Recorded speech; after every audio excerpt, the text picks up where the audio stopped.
Assalamualaikum warahmatullahi wabarakatuh. Kami dari kelompok 2 ingin mempresentasikan hasil dari tugas matematika Preneurship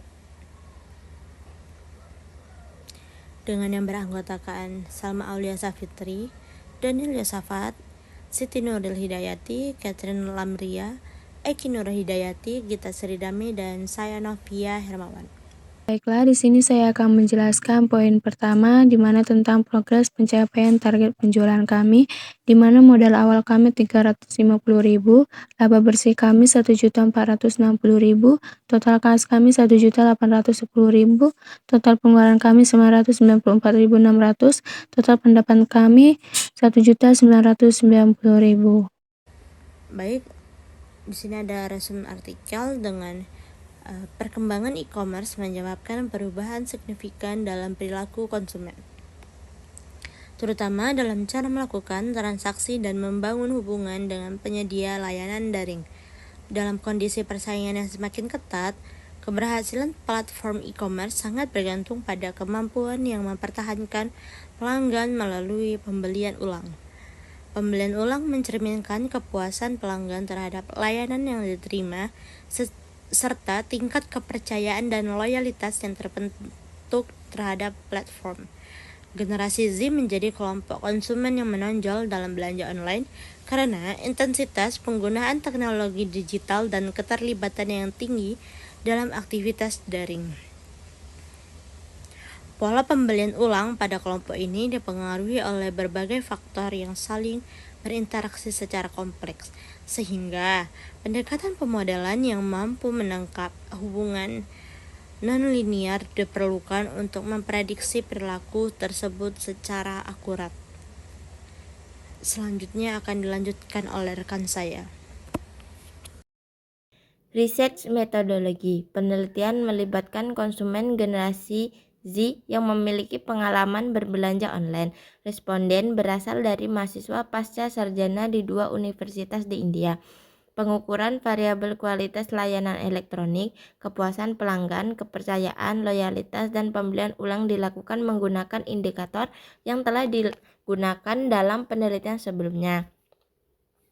Setiap indikator dinilai menggunakan skala Likert 5 tingkat. Data dikumpulkan melalui kuesioner daring dan diseleksi berdasarkan kelayakan untuk dianalisis. Teknik pengambilan sampel yang digunakan bersifat non-probabilitas. Result and analysis. Hubungan antara variabel penelitian dimodelkan menggunakan artificial neural network tipe multilayer perceptron.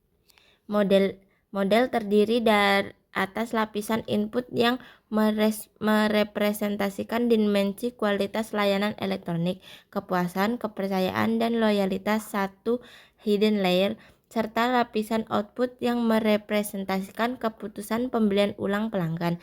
Struktur jaringan divisualisasikan melalui diagram jaringan yang menunjukkan alur pemrosesan informasi dari input menuju output melalui hidden layer. Kinerja model dievaluasi menggunakan beberapa pendekatan berbasis tabel dan grafik. Matriks klasifikasi digunakan untuk membandingkan hasil prediksi model dengan kondisi aktual pelanggan yang menunjukkan tingkat ketepatan prediksi yang tinggi dalam mengklasifikasi pelanggan yang melalui pembelian ulang dan yang tidak. Kurva Receiver Operating Karakteristik digunakan untuk menilai kemampuan model dalam membedakan dua kategori perilaku pelanggan berdasarkan probabilitas prediksi dengan kurva berada jauh di atas garis acak. Kesesuaian antara nilai prediksi dan data aktual ditunjukkan melalui grafik predicted by observed yang memperlihatkan bahwa sebagian besar hasil prediksi berada dekat dengan nilai observasi sebenarnya. Analisis sensitivitas dan grafik kepentingan variabel menunjukkan kontribusi relatif masing-masing variabel input terhadap keputusan pembelian ulang.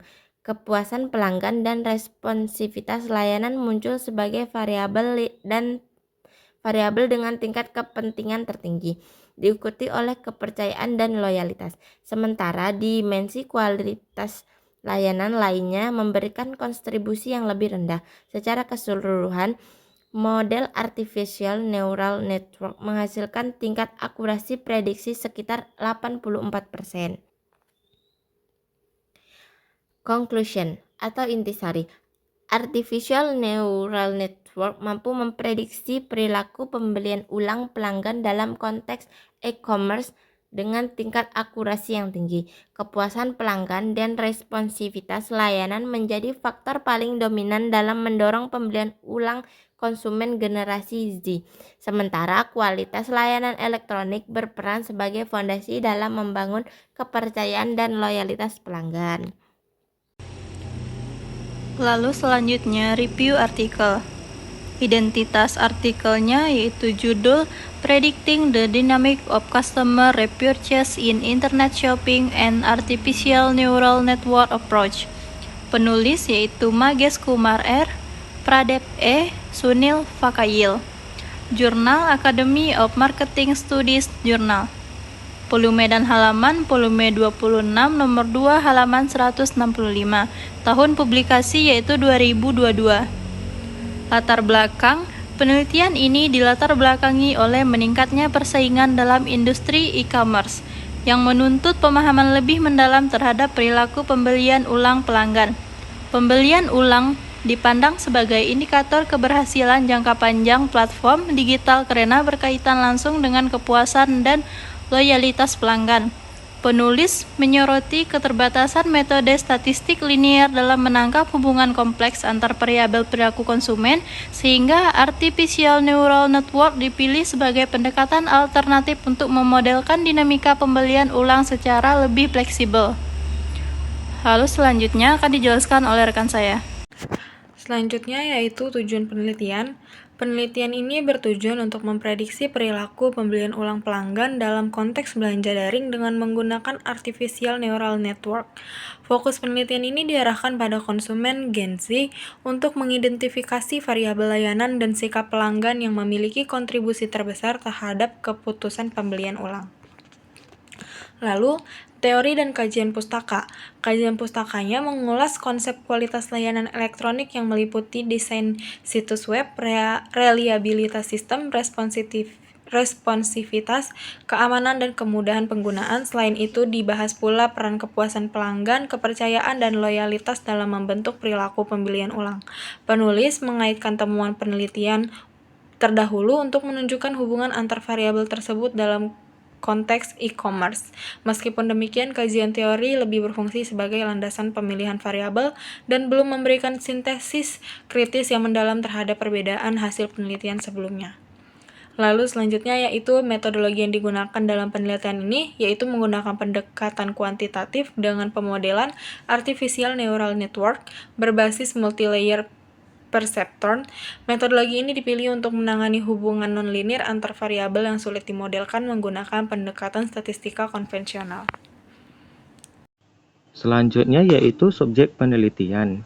Subjek penelitian adalah konsumen Gen Z yang memiliki pengalaman berbelanja online. Responden berasal dari mahasiswa pasca sarjana di 2 universitas di India. Pemilihan subjek ini sesuai dengan karakteristik penggunaan aktif e-commerce, namun membatasi generalisasi hasil penelitian pada kelompok usia dan latar belakang pendidikan tertentu. Untuk metode penelitian, data dikumpulkan melalui kuesioner daring dengan skala Likert 5 tingkat. Variabel kualitas layanan elektronik, kepuasan pelanggan, kepercayaan, dan loyalitas digunakan sebagai variabel input, sedangkan pembelian ulang digunakan sebagai variabel output. Proses pelatihan model dilakukan menggunakan algoritma backpropagation. Evaluasi model dilakukan melalui diagram jaringan, matriks klasifikasi, kurva ROC, grafik predicted by observed, analisis sensitivitas, dan grafik kepentingan variabel. Untuk hasil penelitian menunjukkan bahwa model artificial neural network mampu memprediksi perilaku pembelian ulang pelanggan dengan tingkat akurasi sekitar 84%. Matriks klasifikasi dan kurva ROC menunjukkan kemampuan klasifikasi yang baik. Grafik predicted by observed memperlihatkan kesesuaian antara nilai prediksi dan data aktual. Analisis kepentingan variabel menunjukkan bahwa kepuasan pelanggan dan responsivitas layanan memiliki kontribusi paling besar terhadap pembelian ulang dibandingkan variabel lainnya. Untuk kelebihan artikel, kelebihan utama penelitian ini terletak pada penggunaan artificial neural network yang mampu menangkap hubungan nonlinear antar variabel perilaku konsumen. Penyajian hasil analisis didukung oleh berbagai grafik evaluasi seperti kurva ROC, matriks klasifikasi, dan grafik kepentingan variabel sehingga pembaca memperoleh gambaran menyeluruh mengenai kinerja model. Selain itu, fokus pada Gen Z relevan dengan kondisi pasar e-commerce saat ini. Untuk selanjutnya mengenai kekurangan artikel. Kekurangan artikel pada penelitian ini terletak pada keterbatasan subjek penelitian yang hanya mencakup mahasiswa pasca sarjana di 2 universitas, sehingga hasil penelitian kurang merepresentasikan populasi konsumen e-commerce secara luas. Artikel juga tidak menyajikan detail matematis dan parameter pelatihan artificial neural network secara rinci yang membatasi transparansi teknis dan kemungkinan replikasi penelitian. Kemudian penelitian selanjutnya disarankan untuk melibatkan responden dengan karakteristik yang lebih beragam agar hasil penelitian lebih general.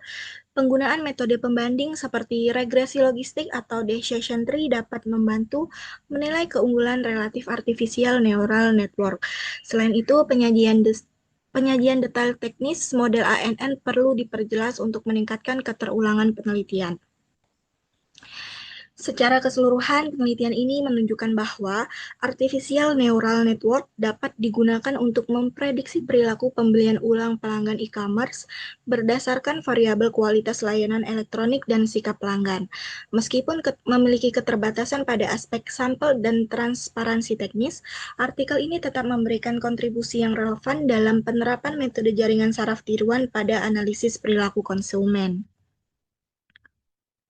Kemudian, untuk poin yang ketiga yaitu mengenai kemungkinan riset marketing yang dapat dilakukan menggunakan desain faktorial, kami dari kelompok 2 mengenai poin ketiga ini, topik analisis dengan desain faktorialnya itu yang pertama, penerapan desain faktorial untuk mengetahui pengaruh variasi harga dan media promosi terhadap penjualan bacinas dan bakso mercon.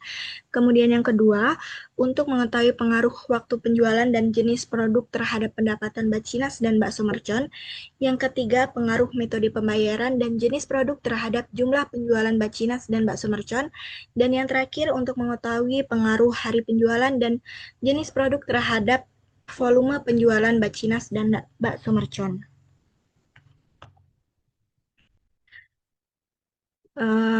Demikian presentasi dari kelompok kami. Kami telah menyampaikan progres capaian target penjualan, resum, serta review artikel tentang neural network, dan 3 usulan topik riset marketing menggunakan desain faktorial. Lebih kurangnya kami mohon maaf. Terima kasih. Wassalamualaikum warahmatullahi wabarakatuh.